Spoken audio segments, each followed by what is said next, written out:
The most dangerous man in Chicago walked into her restaurant, and he wasn't alone. He brought the one person who could destroy her entire life in seconds: his mother. Everyone knew Lorenzo Moretti was a cold-blooded killer, a mafia don who showed no mercy to his enemies. But when his mother, the terrifying Sofia Moretti, grabbed the trembling waitress's wrist and whispered a single question, the color instantly drained from Lorenzo's face. What did the old woman hear? And why did her words force the most powerful criminal in the city to freeze in pure terror? The truth wasn't just a scandal. It was a death sentence. The rain in Chicago didn't wash the city clean. It just made the grime slicker, turning the asphalt into black mirrors that reflected the neon signs of the meat-packing district. Inside the Gilded Spoon, an upscale bistro that catered to politicians and the type of businessmen who didn't carry business cards, the atmosphere was warm, golden, and suffocatingly tense.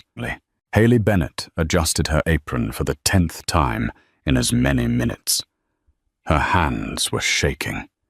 She tucked a stray lock of chestnut hair behind her ear, checking her reflection in the polished brass of the espresso machine.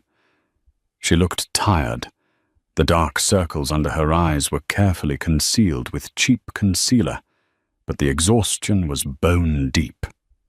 She was 24, but she felt 50. "Table 4 is open," the manager, Mr. Giles, hissed as he walked past her. Giles was a man who sweated profusely, even in the dead of winter.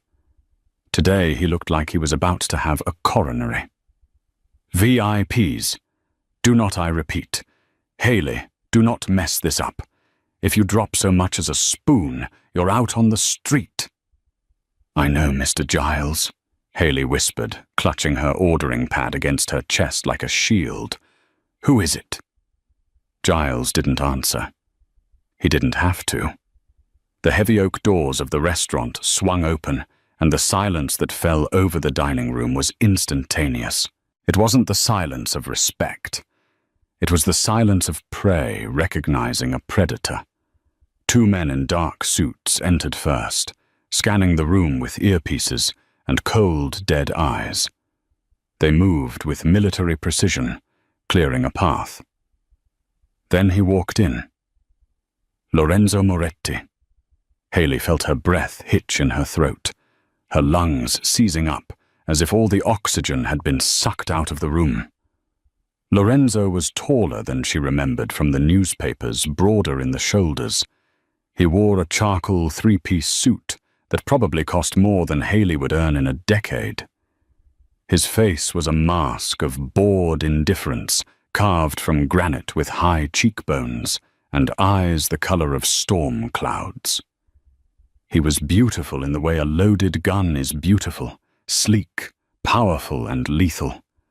But it was the woman on his arm who made the blood turn to ice in Haley's veins. Sofia Moretti, the matriarch. Rumors about Sofia were darker than the ones about her son. They said Lorenzo pulled the trigger, but Sofia chose the target. She was a petite woman, dressed in severe black lace, leaning on a silver-handled cane. Not because she needed it, but because she liked to point it at people she displeased. Her silver hair was pulled back into a tight chignon, and her eyes were sharp, intelligent, and utterly merciless. "Oh, God," Haley whispered, shrinking back into the shadows of the service station. Not them. Anyone but them. She couldn't serve them. She couldn't be seen. If Lorenzo looked at her, really looked at her, he might see the resemblance. He might ask questions. And if he asked questions, the house of cards Haley had built over the last 3 years would come crashing down, burying her and the secret she protected. "Bennett," Giles snapped his fingers in her face. "Table 4. Now. The other server is stuck with the senator's party. Go." Mr. Giles, please, Haley pleaded, her voice trembling. Can't Sarah take them? I'm not feeling well. I might faint. If you don't walk over there in the next 5 seconds, you're fired. Giles growled, his face reddening. And I'll make sure you don't get a reference for so much as a janitor job in this city. Move. Haley looked at the door. The rain was pouring down outside. She had rent due in 3 days. She had medical bills piling up on the kitchen counter. She had a little boy at home who needed asthma medication that the insurance wouldn't cover. She swallowed her fear. She had no choice. She took a deep breath, plastered a professional plastic smile on her face, and walked toward the table where the monsters were sitting. Lorenzo was pulling the chair out for his mother. His movements were fluid, elegant. He didn't look around the room. He didn't care who was watching. He owned the room. He owned the city. Haley approached the table just as Sophia settled into her seat. The older woman placed her cane against the table's edge with a definitive clack. "Good evening," Haley said, her voice surprisingly steady, though her knees felt like water. "Welcome to the Gilded Spoon. My name is Haley, and I'll be taking care of you tonight." Lorenzo didn't look up. He was busy adjusting his cufflinks, gold glinting under the chandelier light. Sparkling water for the table. A bottle of the 95 Barolo, decanted. His voice was a deep baritone, a sound that vibrated through Haley's chest. It brought back a flash of a memory, a masked ball 3 years ago. A dark garden, a voice whispering promises that turned out to be lies. She pushed the memory away violently. "Of course, sir," Haley said. She turned to Sophia. "And for you, Signora." Sophia Moretti turned her head slowly. Her eyes dark and beady like a hawk's locked onto Haley's face. The scrutiny was intense, physical. It felt like the woman was peeling back layers of Haley's skin to see the bones beneath. "You have an accent," Sophia said. It wasn't a question. "It is slight, but it is there. Not Chicago, not New York. Somewhere softer." Haley's heart hammered against her ribs. She had worked hard to scrub the rural lilt from her voice, the telltale sign of her upbringing in the hills of Tennessee, far away from the grime of the mob. "I've moved around a lot, ma'am," Haley lied smoothly. "I suppose I've picked up bits and pieces from everywhere." Sophia hummed a low, skeptical sound. "The menu," she demanded, holding out her hand without breaking eye contact. Haley handed her the leather-bound menu. As she did, her sleeve rode up slightly. Just an inch. It revealed the faint, jagged line of a scar on the inside of her wrist, a burn mark from a kitchen accident years ago.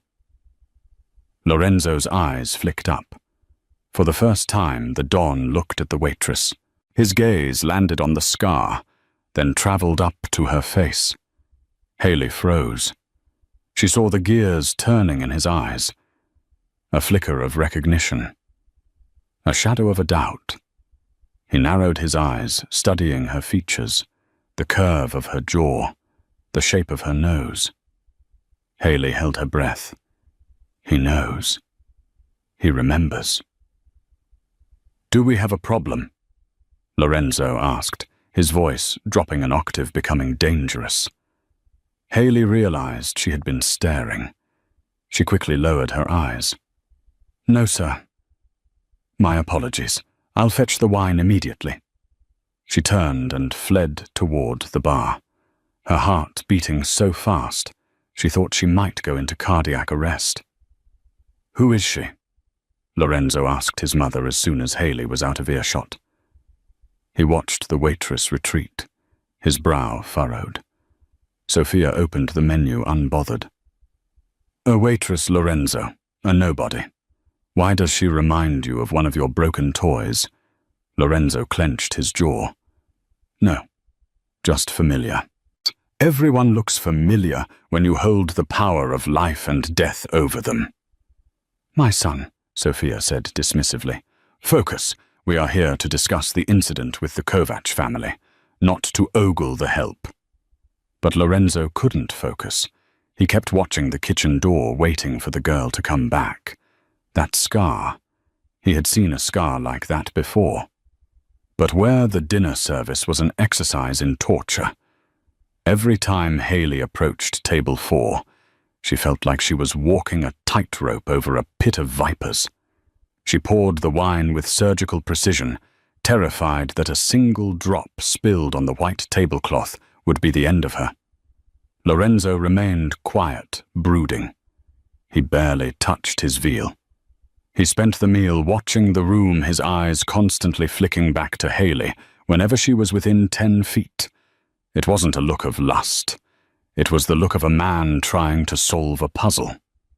Sophia, on the other hand, was enjoying herself. She ate slowly, critiquing every bite and using every opportunity to make Haley speak. "This risotto," Sophia said, waving her fork. "It uses saffron, yes, but not the Spanish kind. This is Iranian saffron." "I believe so, ma'am," Haley said, keeping her eyes on the water glass she was refilling. "You believe so?" Sophia scoffed. "You should know. A good server knows every ingredient. Tell me, child, do you have children?" The question came out of nowhere, sharp and sudden as a slap. Haley nearly dropped the pitcher. Excuse me, you have the hips of a mother," Sophia said bluntly, taking a sip of wine. "And the patience. You treat me like a toddler who might throw a tantrum. Only a mother has that kind of patience." Haley forced a laugh, but it sounded brittle. "I don't talk about my personal life at work, Signora." "A mistake," Sophia murmured. "A woman's life is her history. If you hide it, people assume you are ashamed." "Mother, leave the girl alone," Lorenzo said, though his tone lacked its usual authority. He was still studying Haley. "What is your name again?" "Haley, sir." "Haley." He tested the word. It sounded foreign in his mouth. "Bennett?" "Yes, sir." "Any relation to the Bennetts in Jersey?" "No, sir. No family in Jersey." "Where is your family, then?" Lorenzo pressed. He leaned forward, the predator scenting blood. "They passed away." Haley said, the lie coming easier this time, because it was half true.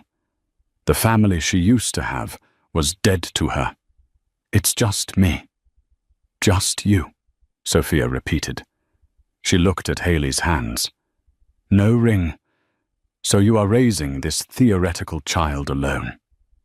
Haley felt a flush of anger rise up her neck. These people thought they owned the world, thought they could dissect her life just because they bought a bottle of expensive wine. "I didn't say I had a child, ma'am," Haley said, her voice firming up. "Is there anything else I can get you?" Sophia smiled. It was a terrifying expression. "Espresso, 2. And bring the check. Lorenzo is boring me tonight."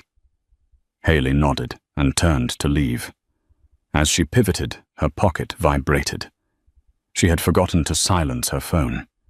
It was a strict violation of company policy. Panic flared in her chest. She reached down to mute it through the fabric of her apron, but her hand fumbled. The phone slipped out of her apron pocket and clattered onto the floor, landing right next to Sophia's expensive Italian leather boots. Time stopped. The screen lit up. It was the lock screen. Haley lunged for it, but Sophia was faster. For an old woman, she moved with the speed of a cobra. She placed the rubber tip of her cane firmly on the phone, pinning it to the floor. "Clumsy," Sophia tisked. She looked down at the screen. The lock screen was a high-definition photo. It was a picture of a 3-year-old boy. He was laughing, sitting on a swing set, his hair messy and wind-blown. But it wasn't the hair that mattered. It was the eyes. The boy had heterochromia, One eye was a deep chocolate brown. The other was a startling, icy grey-blue, the exact same shade of grey-blue as Lorenzo Moretti's eyes. Haley froze her hand, hovering inches from the phone. She looked up and saw Sophia staring at the screen. The old woman's expression shifted from arrogance to shock, and then to something much more dangerous calculation. Sophia lifted her gaze to Haley. Then she looked at Lorenzo, who was looking at his phone, oblivious to the drama unfolding at his feet. Sophia lifted her cane. "Pick it up," she commanded softly. Haley snatched the phone, shoving it deep into her pocket. She was trembling so hard her teeth chattered. "I'm so sorry. I have to go." "Wait," Sophia said. Her voice wasn't loud, but it carried the weight of a judge delivering a verdict. Lorenzo looked up. "What is it?" Sophia ignored her son. She kept her eyes pinned on Haley. "The boy in the picture," Sophia said, her voice deceptively light. "He is yours." "My nephew," Haley lied. "He's my nephew."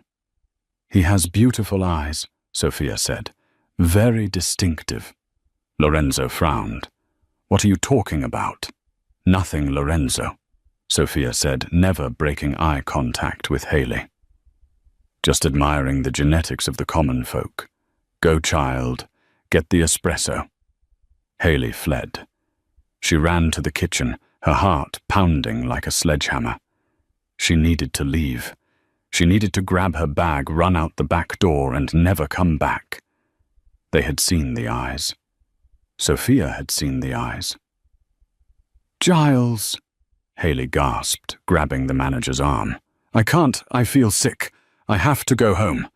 Please." "Are you insane?" Giles hissed. "They are ordering coffee. You finish the table or you don't get your paycheck. Do you hear me? Not a dime." Haley looked at the back door. She needed that money. She needed the medicine. If she ran now, she'd be destitute.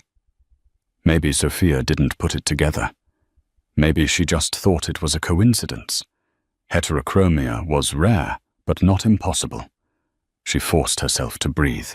Just drop the check, get the tip, leave. She prepared the espressos with shaking hands.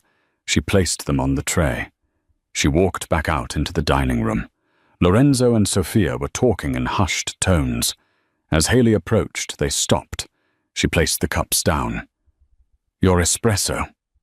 Sophia reached out and grabbed Haley's wrist. Her grip was iron strong. "Stay," Sophia commanded.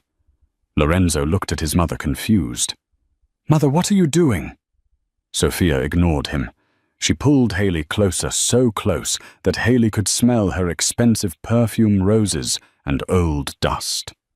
"I know a lie when I hear one," Sophia whispered to Haley. "And I know those eyes. I saw them on my husband. I see them on my son." Haley tried to pull away, but Sophia held fast. "Please," Haley whispered. "You're hurting me."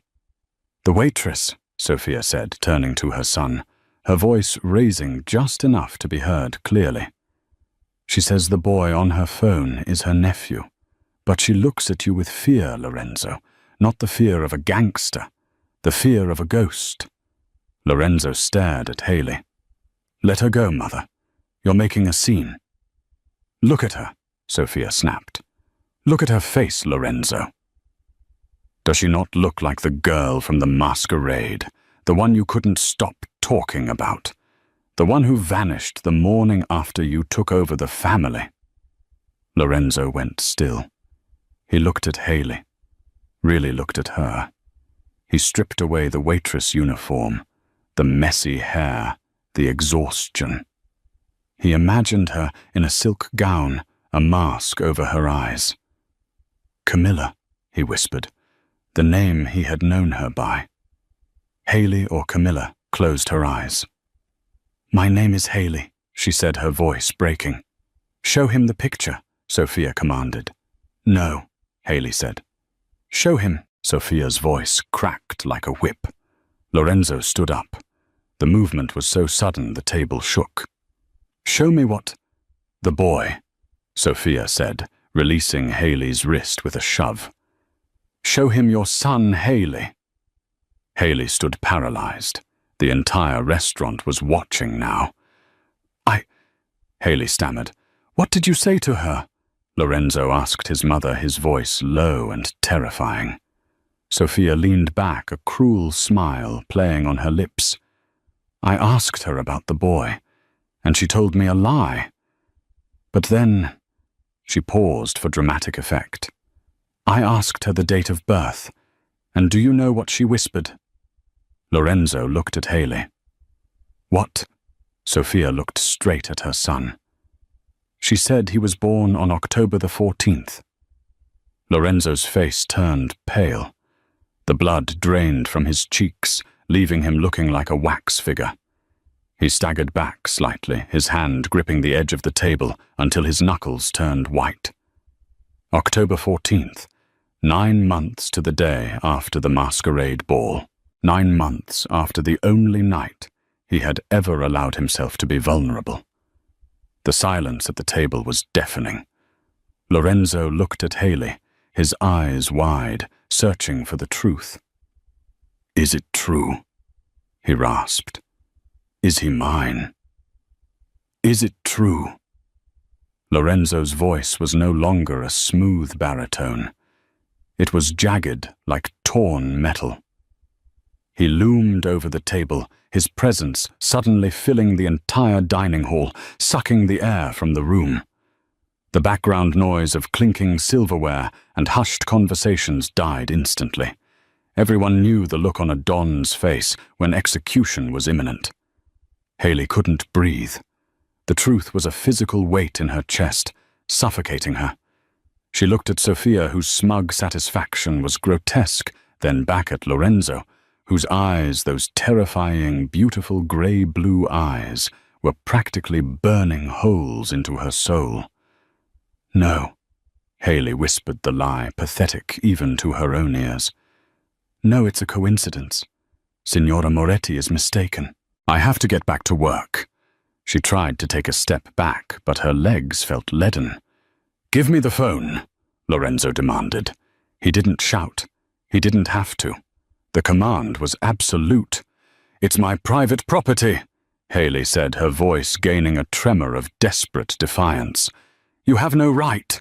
Lorenzo moved faster than she thought possible for a man of his size. In one fluid motion, he rounded the table. He didn't grab her, not roughly. Instead, he crowded her space, boxing her, in between the table and his massive frame. The scent of his cologne, sandalwood, and expensive leather washed over her, triggering a visceral memory of hot breath against her neck in a dark garden. "I will not ask again. Camilla," he murmured, using the name she had abandoned. Haley looked around wildly for help. Mr. Giles was standing near the kitchen door, wringing his hands, looking everywhere but at her. The 2 bodyguards by the entrance had shifted their hands, hovering near their chest holsters. There was no help coming. With shaking fingers, she pulled the phone from her apron pocket. She didn't unlock it.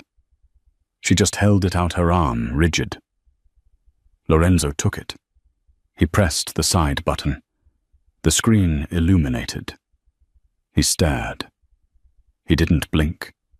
He didn't breathe. For Lorenzo Moretti, the world dissolved. The restaurant, the rain outside his mother's scheming presence, it all faded. There was only the 3-inch screen. He was looking at a ghost. He was looking at himself 30 years ago. The jawline was softer, the cheeks rounder with baby fat, but the eyes that distinctive 1 in a million genetic anomaly.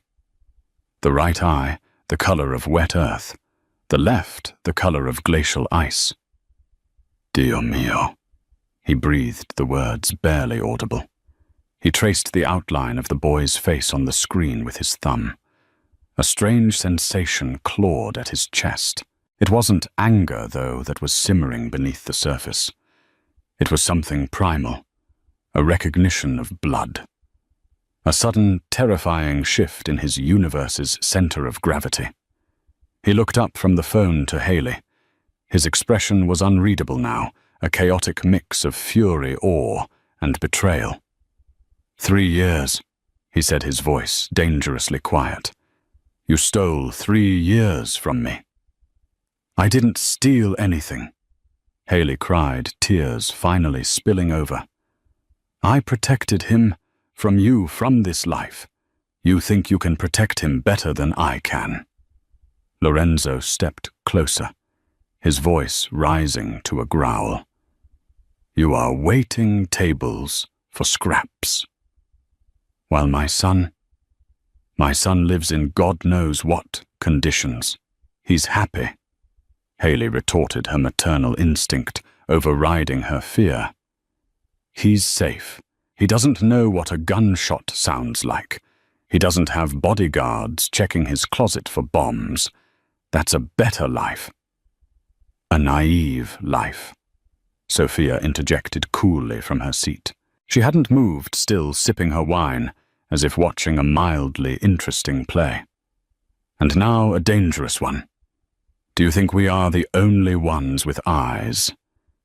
Girl, if I saw it, others will see it. You have been careless. Lorenzo ignored his mother. His entire focus was on Haley. Where is he? Haley sealed her lips. She would die before she told him. Where is my son, Camilla?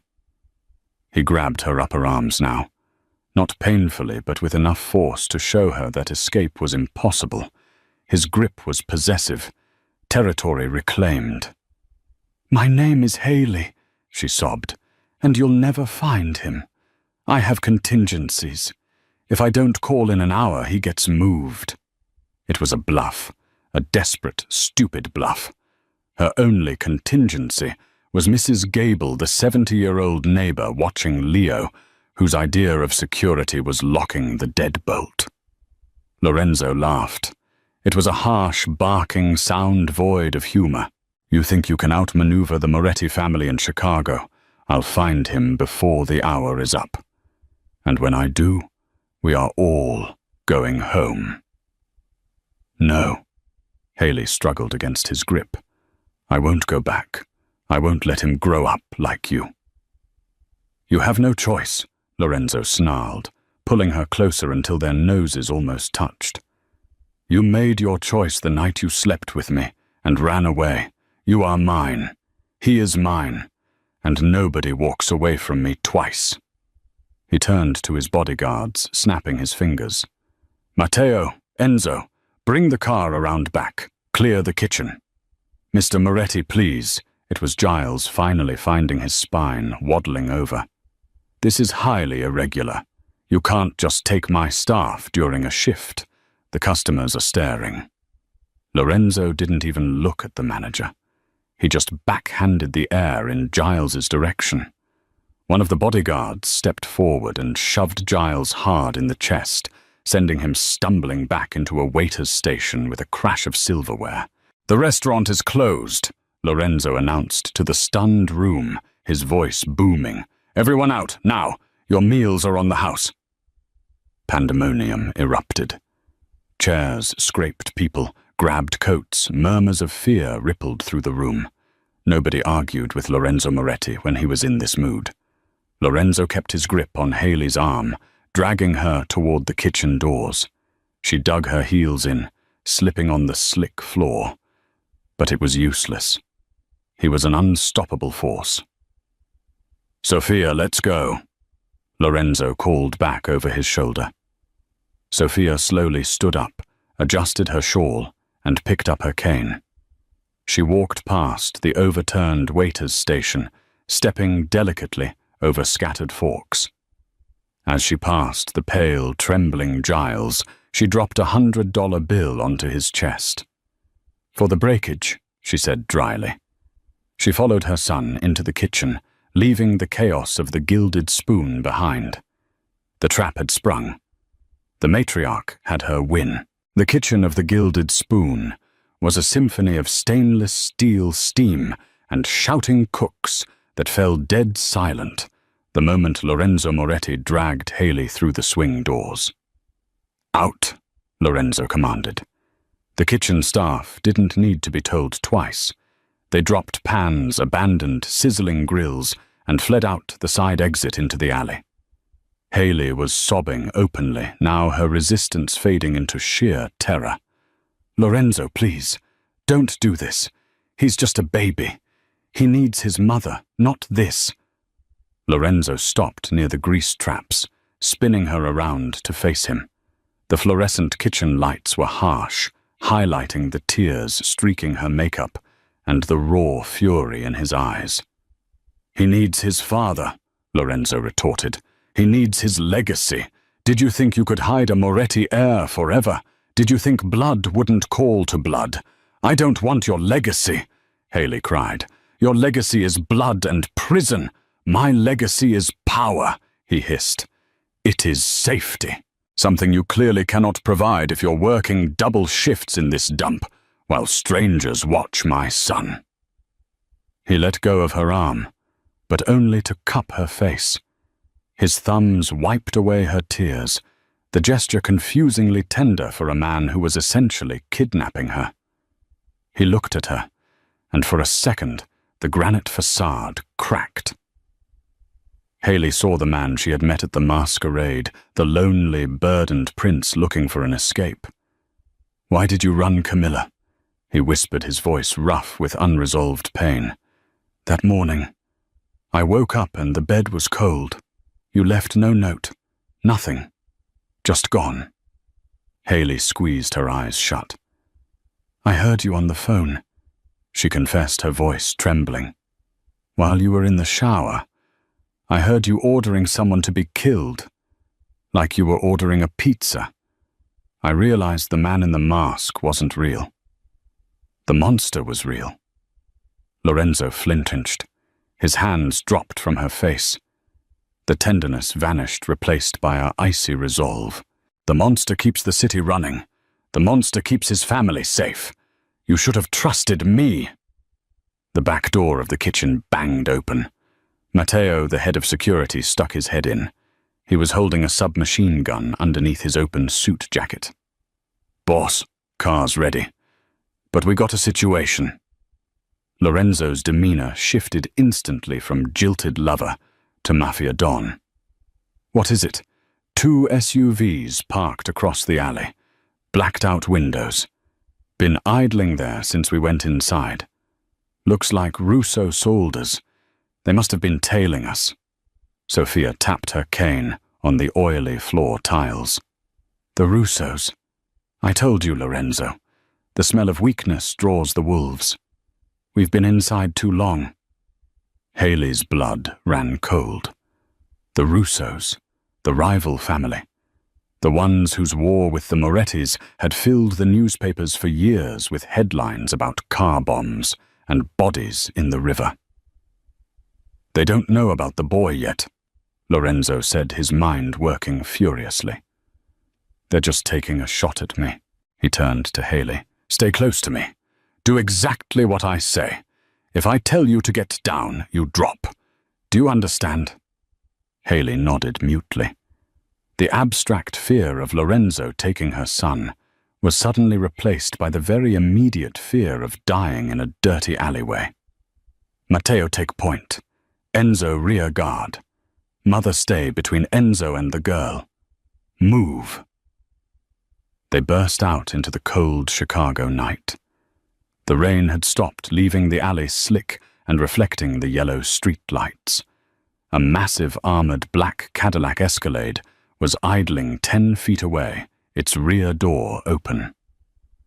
They were 5 feet from the car when the night exploded.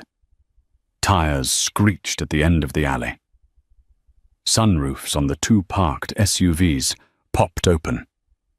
Muzzle flashes lit up the dark like demonic strobe lights. Rat-tat-tat-tat-tat. The sound was deafening in the confined space. Bullets sparked against the brick wall above their heads and slammed into the armored plating of the Escalade. Down, Lorenzo roared. He didn't just tell her, he tackled her. Lorenzo threw his massive weight over Haley, slamming her onto the wet pavement, shielding her body with his own. The breath was knocked out of her. Haley screamed, her face pressed against the gritty asphalt. Above her, Lorenzo was a human fortress. She felt the sickening thud of a bullet impacting his shoulder, not penetrating the Kevlar vest he wore beneath his suit, but hitting with the force of a sledgehammer. He grunted a sharp intake of breath, but didn't move off her. Matteo and Enzo were returning fire. Their weapons roared, sending a hail of bullets toward the attacking SUVs. One of the Russo gunmen screamed and fell back through a sunroof. "Mother, get in the car!" Lorenzo yelled over the gunfire. Sofia Moretti incredibly hadn't fallen. She was crouched behind a dumpster cane, in one hand, a small pearl-handled revolver in the other, which she fired calmly toward the attackers. At Lorenzo's command, she scuttled toward the open car door with surprising speed. Lorenzo hauled Haley to her feet. "Run!" They sprinted the last few feet. Lorenzo shoved Haley into the back seat, virtually throwing her on top of Sofia, then dove in on top of them as another volley of bullets chewed up the pavement where they had just been standing. Matteo jumped into the driver's seat. Enzo dived into the passenger side. "Go, go, go!" Lorenzo bellowed. The Escalade roared to life. Matteo slammed it into reverse, smashing into one of the Russo SUVs with a bone-jarring crunch, spinning it out of the way. Then he threw it into drive and tore down the alley, scraping sparks against the brick walls. They burst out onto the main street, tires smoking, weaving through shocked traffic. Inside the car, there was heavy breathing and the smell of cordite and fear. Haley was trembling uncontrollably, pressed against the rich leather seats. She looked at Lorenzo. He was sitting up now, shrugging off his suit jacket to inspect his shoulder. There was a massive bruise forming already where the slug had impacted the vest. He caught her looking. His eyes were wild adrenaline pumping through his veins. "See," Lorenzo breathed, his chest heaving. "This is the world outside my protection. You were a sitting duck out there, Camilla. You and my son." Haley couldn't argue. The terror of the last 30 seconds had shattered her reality. She had spent 3 years pretending the violence of his world was a distant abstraction. Now she had tasted copper in her mouth and felt the concussive force of gunfire. "Where are we going?" she whispered, her voice hoarse. Lorenzo looked out the window as the city lights blurred past. They were heading towards the wealthy, secluded suburbs, towards the high walls and iron gates of the Moretti estate. "Home," Lorenzo said grimly. "We're going home to get ready. Tonight was just the beginning." He pulled out his phone. "Now give me the address. We're picking up my son." The convoy of 3 armored SUVs, which had rendezvoused with Lorenzo's damaged vehicle under the cover of the highway overpass, tore through the quiet, potholed streets of South Chicago. This was a neighborhood forgotten by the city where streetlights flickered and died, and where the police rarely patrolled. Haley sat in the back of the lead vehicle, her hands clenched so tightly together that her knuckles were white. Beside her, Lorenzo was silent. The adrenaline of the shootout had faded, replaced by a grim, stony tension. He was staring out the window at the decaying row houses, his jaw set hard. "This is where you've been?" he asked, his voice low. It wasn't an accusation anymore. It was disbelief. "You left a penthouse for this." "I bought freedom," Haley whispered. "It was expensive." The cars screeched to a halt in front of a peeling beige duplex. "Mrs. Gable's house."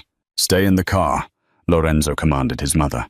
Sophia merely nodded her eyes, scanning the dark street like a radar. Lorenzo and Haley stepped out, surrounded instantly by a ring of bodyguards. Matteo kicked open the chain-link gate. Haley ran up the steps and banged on the door. "Mrs. Gable, it's me. It's Haley." The door cracked open, revealing a terrified elderly woman in a floral nightgown. She looked from Haley to the blood on Haley's apron, and then to the looming shadow of Lorenzo Moretti behind her. "Haley. Oh Lord, child, what have you done?" Mrs. Gable gasped. "I need Leo," Haley said, pushing past her into the living room that smelled of lavender and old dust. "We have to go. Now." "He's asleep," Mrs. Gable stammered, blocking the hallway. "Who are these men? You can't just—" Lorenzo stepped into the light of the hallway. He didn't say a word. He just looked at the woman. The authority radiating off him was palpable. Gable shrank back instinctively, recognizing that she was in the presence of something far more dangerous than a street thug. "We are the boy's family," Lorenzo said, his voice surprisingly gentle. "We are taking him home." Haley ran into the back bedroom. It was a tiny room, barely big enough for the crib and a single dresser. In the crib, curled up under a blanket printed with cartoon rockets, was Leo. He was sleeping soundly, his thumb near his mouth, oblivious to the violence that had just occurred to secure his future. Haley reached down to pick him up, but a large hand stopped her. "Let me," Lorenzo said. Haley froze. "He doesn't know you. If he wakes up, he'll scream." "He is my blood," Lorenzo said. "He will know." Lorenzo leaned over the crib. For a man who had just fired a weapon and survived an assassination attempt, his movements were impossibly tender. He slid his hands under the sleeping toddler. As he lifted the boy, the light from the hallway hit Leo's face. Lorenzo's breath hitched. Seeing the photo was one thing. Holding the weight of his son was another. The boy shifted, scrunching his nose, and let out a soft sigh, resting his head against Lorenzo's chest, right over his heart. Lorenzo looked at Haley. His eyes were shining with a fierce, terrifying possession. "He is too light," Lorenzo murmured. "He is too small for 3 years old. He's a picky eater." Haley defended weakly, though she felt a fresh wave of shame. She had done her best, but money was always tight. Fresh fruit and meat were luxuries. "That changes tonight," Lorenzo declared. He turned and walked out of the room, carrying his son like a holy relic. They moved back to the cars. As Lorenzo stepped onto the sidewalk, a sudden commotion erupted down the block. A car engine roared and headlights swept over them. "Contact front!" Matteo shouted, raising his rifle. But it wasn't an attack. It was a lone police cruiser, its lights flashing. An officer stepped out, hand on his holster. "Hey, what's going on here? We got reports of—" The officer stopped. He saw the armored SUVs. He saw the men in suits with military-grade weapons. And then he saw Lorenzo Moretti stepping into the streetlight holding a sleeping child. Lorenzo didn't flinch. He just looked at the cop. The officer's face went pale. He recognized the Don. He knew that intervening here would mean his pension, and likely his life would end tonight. "Get back in your car, officer," Matteo barked. The officer hesitated for a fraction of a second. Then he slowly took his hand off his gun, got back into his cruiser, turned off his lights, and reversed away into the darkness. "You own the police too?" Haley asked, shivering as she climbed back into the SUV. "I own the silence," Lorenzo corrected, settling Leo onto his lap. "And now I own the future." He looked down at the boy, then at Haley. You will never struggle again, Camilla. But you will never leave these walls again either. You belong to the family now. Haley looked at her son sleeping peacefully in the arms of a monster.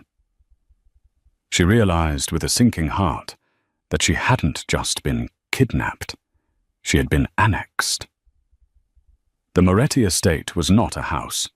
It was a fortress disguised as a palace, located on 10 acres of prime lakefront property. It was surrounded by 12-foot stone walls, topped with electrified wire and sensors. Life inside, however, was a jarring mix of extreme luxury and suffocating tension. It had been 3 days since the incident at the Gilded Spoon. The newspapers were burying the story of the shootout, labeling it a gang-related dispute. Meanwhile, Haley, who was now called Camilla by everyone on staff per Sophia's orders, was trapped in a wing of the mansion that was larger than her entire apartment building. Leo, however, was thriving. Children are resilient, and to Leo, the mansion was a playground. He had a playroom filled with every toy imaginable. He had a personal chef who made him dinosaur-shaped nuggets from organic chicken. And most disturbingly to Haley, he adored Lorenzo. She watched from the balcony of her room as Lorenzo walked with Leo in the garden below. The fierce Mafia Don was kneeling in the grass, helping the toddler stack giant wooden blocks. He takes to the life naturally, a voice rasped behind her. Haley turned. Sophia Moretti was standing in the doorway, leaning on her cane. He's a child, Haley said defensively. He likes the toys. He doesn't understand the blood money that bought them. Sophia walked into the room, her cane tapping rhythmically on the marble floor. Money is money. It has no morality. Only people do. And usually the people with the most morals have the least money. Sophia sat on a velvet chaise lounge. We need to discuss the arrangement. I'm not signing anything, Haley said, crossing her arms. I'm not giving up custody. Don't be stupid, Sophia snapped. Nobody is taking the boy from you. A boy needs his mother, but a king needs a queen. Haley froze. What? The Russos attacked us because they thought Lorenzo was weak, Sophia explained, inspecting her manicured nails. They thought he was distracted, lonely. A bachelor Don is a vulnerability. But a family man, a father that projects stability, immortality. Sophia looked up, her eyes hard as flint. You will marry Lorenzo, next week. I will not, Haley gasped. I don't love him. I fear him. Love comes later. Or it doesn't. It doesn't matter, Sophia said dismissively. Respect matters. Loyalty matters. You have the heir. You are the mother of the next Moretti Don. You cannot be a waitress. You must be a wife. And if I refuse, then you remain a guest, Sophia said coldly. And guests have no legal rights to the children of the house. If you want to have a say in Leo's life, if you want to protect him from the darker sides of this business, you need the ring. You need the status. Haley looked out the window again. Lorenzo was lifting Leo high into the air, and the boy was shrieking with laughter. For the first time, she noticed the perimeter guards, standing every 50 feet facing outward with assault rifles. She was in a golden cage. The only way to get the key was to marry the jailer. That evening dinner was a formal affair. The dining table was long enough to seat 20, but it was just the three of them, Lorenzo, Sophia, and Haley. Leo had been put to bed by the new nanny. Mother tells me she spoke to you, Lorenzo said, cutting his steak. He didn't look up. She told me you want a prop for a wedding photo, Haley said, her voice shaking but defiant. Lorenzo stopped eating. He wiped his mouth with a linen napkin and looked at her. I want my son to have his mother. And I want my enemies to know that the Moretti line is secure. The Russos are regrouping. They know about the boy now. A spy in the kitchen at the restaurant sold the info this morning. We found him. He has been dealt with. Haley lost her appetite. They know about Leo. They know I have a son, Lorenzo said, which means you are the two most targeted people in Chicago right now. Marriage gives you my name. My name is a shield. It's a target, Haley argued. It's both, Lorenzo admitted. He stood up and walked to her end of the table. He pulled a small velvet box from his pocket. He opened it. Inside sat a diamond so large it looked heavy, surrounded by blood-red rubies. This was my grandmother's, Lorenzo said. It has never left the family. He knelt. It wasn't romantic. It was ceremonial. Camilla, he said, using the name of the woman he fell for 3 years ago. Marry me, not for love, but for him. Help me build a fortress he can't fall out of. Haley looked at the ring. She looked at the man who had terrified her, yet who looked at their son with such adoration. She thought of the cold apartment, the constant worry about money, the fear of the future. She slowly extended her hand. For Leo, she whispered. Lorenzo slid the ring onto her finger. It fit perfectly. For Leo, he agreed. He kissed her hand, his lips lingering on her knuckles. Suddenly, the lights in the dining room flickered. Then they went out completely. Lorenzo! Sophia's voice cut through the darkness, sharp and alert. The emergency red mood lighting kicked on, bathing the room in a sinister crimson glow. The heavy oak doors of the dining room burst open. Matteo stumbled in, blood pouring from a gash on his forehead. Breach! Matteo screamed, raising his gun. West wall! They're inside the perimeter. It's the Russos. They have a team inside. Lorenzo didn't hesitate. He flipped the heavy dining table over with a roar, sending crystal and china crashing to the floor, creating a barricade. Get behind me, he shouted to Haley and Sophia. Leo! Haley screamed, turning toward the stairs. He's upstairs! Matteo, get the mother to the panic room, Lorenzo ordered, pulling a handgun from his waistband and racking the slide. Camilla, stay with me. I'm going to my son. Haley yelled, panic overriding all logic. She bolted toward the doorway, past the bleeding Matteo. Camilla, wait! Lorenzo roared, sprinting after her. They ran into the grand hallway. Gunfire erupted from the upper balcony. Bullets chipped the marble floor around Haley's feet. Men in black tactical gear were rappelling down from the skylights.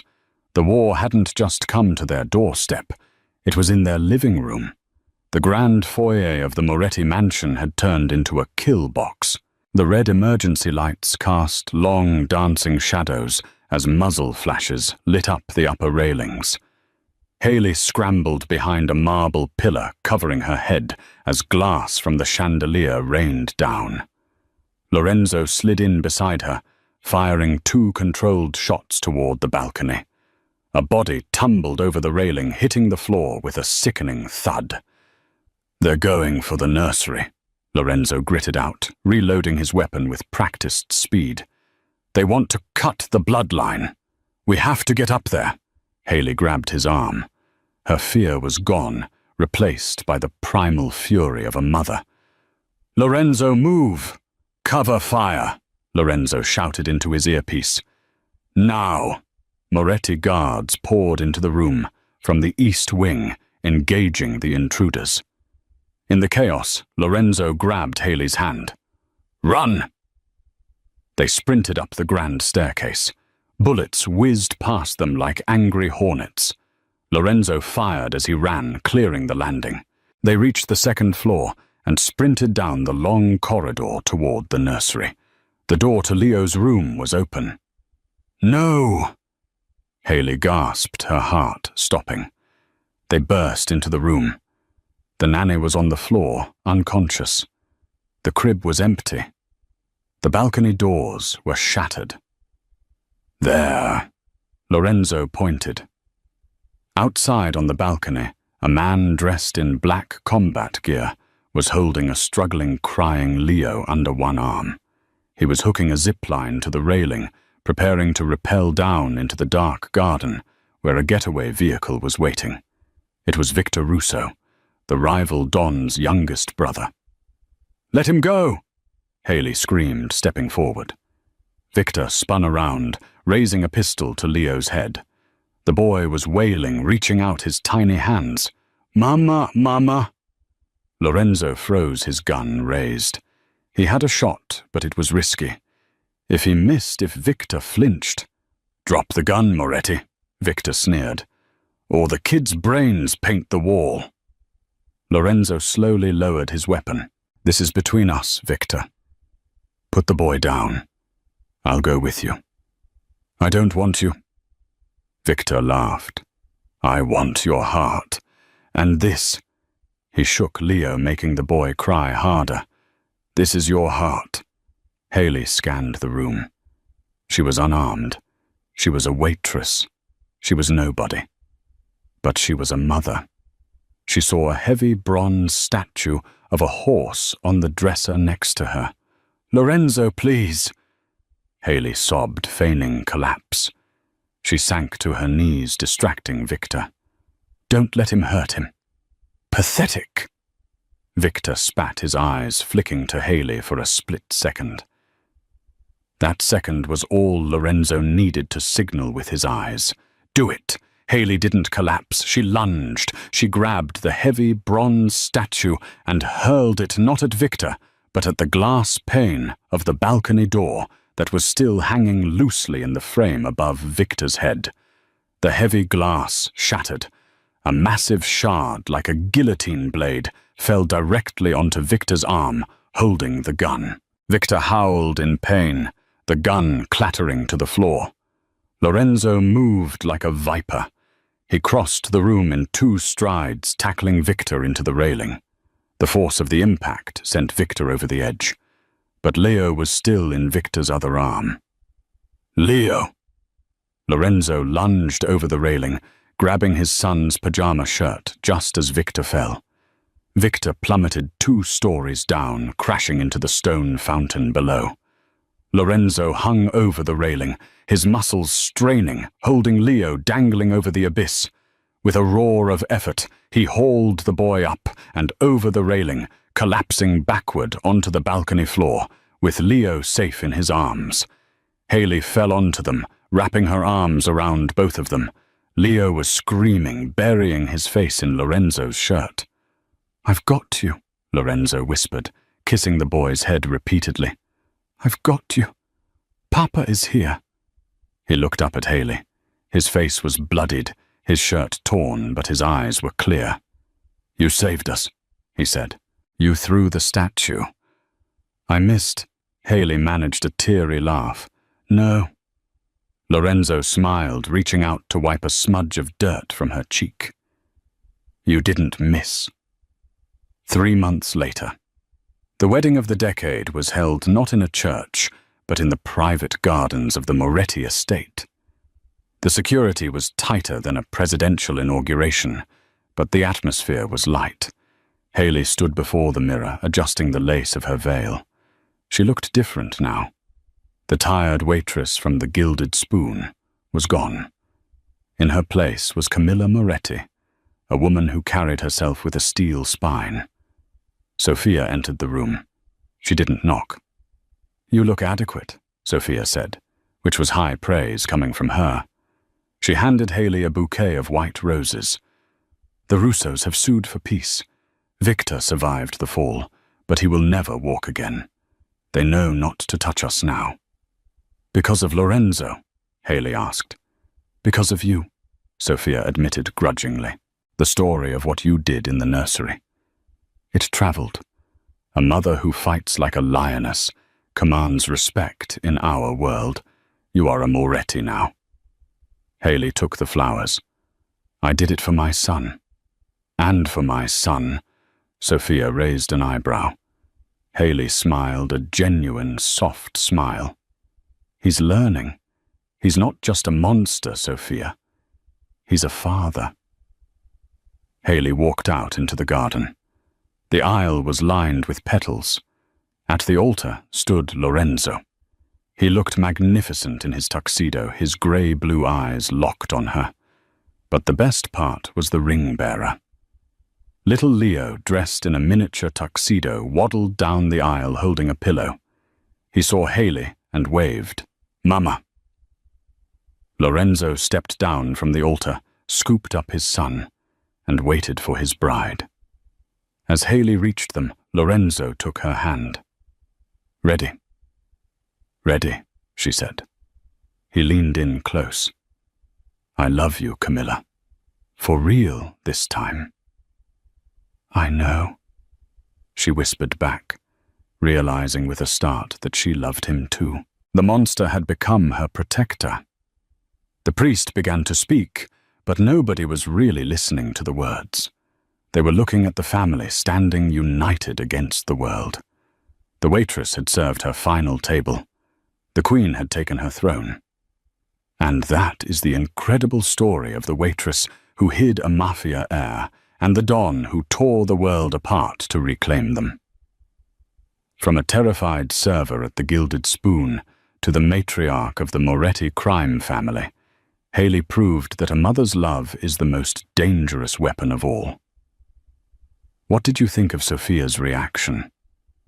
Do you think Haley made the right choice by marrying Lorenzo, or should she have tried to run again?